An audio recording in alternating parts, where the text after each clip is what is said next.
பார்த்தீங்களா, அது அருமையான ஒரு செடியை அவர் மனநிலை பாதிச்சிருக்கு.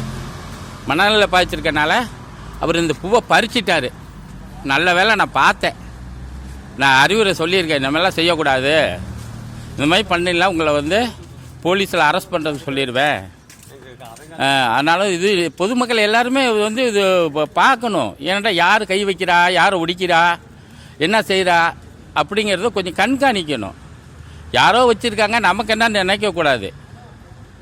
பாருங்க, இப்போ நான் பார்த்தனால அவருக்கு அறிவுரை சொல்லி அனுப்பி விட்டேன். இதே சொல்லலைன்னா டெய்லி இப்படி ஒரு செடியை ஒடிச்சா இந்த செடி என்னத்துக்கு ஆகும்?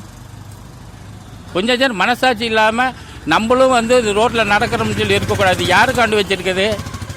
பொதுமக்கள் எல்லாம் நல்லா இருக்கணும், சுத்தமாக இருக்கணுங்கிறதுக்காண்டி வச்சுருக்குது. அதை யாரும் கண்டுக்காம போனால் இந்த மாதிரி கை வச்சு ஒடிக்கிறதுனால எவ்வளோ பாதிப்பு வரும்? பொதுமக்கள் எல்லாருமே இது கவனத்தில் கொண்டு இந்த மாதிரி சின்ன சின்ன வேலைகள் செய்கிறவங்கள கட்டாயம் கண்டிக்கணும். அவங்களுக்கு நல்ல அறிவுரை சொல்லி இனிமேல் செய்யாத அளவில் பார்த்துக்கணும்.